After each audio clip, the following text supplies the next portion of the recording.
ஒரு தந்தை தன் மகனுக்கு சர்க்கரை போடாத வெறும் பாலை மட்டும் கொடுத்தார். இதன் சுவை எப்படி இருக்கிறது என்று கேட்டார். இனிப்பு குறைவாக உள்ளது என்றான் மகன்.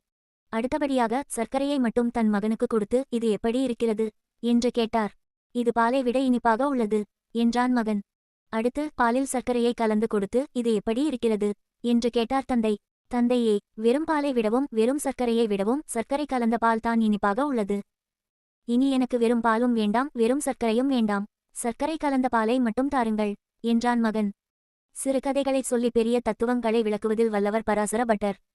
இக்கதையைச் சொன்ன பராசர பட்டர் திருமால் மிருக வடிவத்துடன் எடுத்த மத்ஸ்யம், கூர்மம் போன்ற அவதாரங்கள் வெறும் பால் போன்றவை. மனித வடிவத்துடன் எடுத்த ராமன், கண்ணன் போன்ற அவதாரங்கள் வெறும் சர்க்கரை போன்றவை. ஆனால் மனிதன் மிருகம் இரண்டும் கலந்த கலவையாக எடுத்த நரசிம்ம அவதாரம் சர்க்கரை கலந்த பால் போன்றதாகும். எப்படி சர்க்கரை கலந்த பாலை குடித்த சிறுவன் வெறும் பாலையும் வெறும் சர்க்கரையையும் விரும்புவதில்லையோ, அவ்வாறே நரசிம்ம அவதாரத்தில் ஈடுபட்ட ஒரு பக்தனின் மனது திருமாலின் மற்ற அவதாரங்களில் ஈடுபடுவதில்லை என்று கதைக்கு பின் உள்ள தத்துவத்தை விளக்கினார். மேலும் நரசிம்மர் சேராதவற்றை எல்லாம் சேர்ப்பவர்.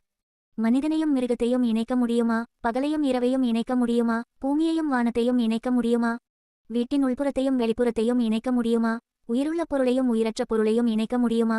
கருணையையும் கோபத்தையும் இணைக்க முடியுமா? இவை அனைத்தையும் இணைத்தவர் நரசிம்மர். சிங்கம், மனிதன் இரண்டும் கலந்த நரசிம்ம வடிவில் தோன்றி மனிதனையும் மிருகத்தையும் சேர்த்தார். பகலும் இரவும் இணையும் பொழுதான சந்தியாகாலத்தில் தோன்றி பகலையும் இரவையும் சேர்த்தார். தனது மடியில் வைத்து இரணியனை வதம் செய்த நரசிம்மர் தன் மடியில் பூமியையும் வானையும் ஒன்றாகச் சேர்த்தார். வீட்டின் உள்புறம் வெளிப்புறம் இரண்டையும் இணைக்கும் நிலைப்படியில் வைத்து இரணியனை வதைத்ததால் வீட்டின் உள்புறம் வெளிப்புறம் இரண்டையும் நிலைப்படியில் சேர்த்தார். நகத்தை வெட்டினால் வளர்வதால் அதற்கு உயிர் இருப்பதாகவும் கொள்ளலாம், அதை வெட்டினாலும் வலிக்காததால் உயிர் இல்லாததாகவும் கொள்ளலாம். தன் நகங்களால் கீறி இரணியனை கொன்று உயிருள்ள பொருள் உயிரற்ற பொருள் இரண்டையும் சேர்த்தார் நரசிம்மர். சிங்கம் எப்படி யானையோடு போர் புரிந்து கொண்டே தன் சிங்கக்குட்டிக்கு பாலும் ஊட்டுமோ, அதுபோல் நரசிம்மர் இரணியனை கோபத்துடன் வதம் செய்து கொண்டே தன் குழந்தையான பிரகலாதனிடம் கருணையையும் காட்டி அருள் புரிந்தார். இப்படி கருணை, கோபம் என்ற இரண்டு குணங்களையும் ஒரே நேரத்தில் சேர்த்து காட்டினார் நரசிம்மர் என்று விளக்கினார் பட்டர். தாதா என்றால் சேர்ப்பவர் என்று பொருள். சேராத பொருள்களை எல்லாம் சேர்ப்பவராக நரசிம்மர் விளங்குவதால் சந்தாதா என்று அழைக்கப்படுகிறார்.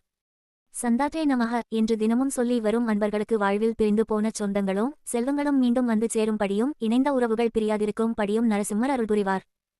ஸ்ரீ நரசிம்மர் போற்றி. வாழ்க வளமுடன். இனிய காலை வணக்கம்.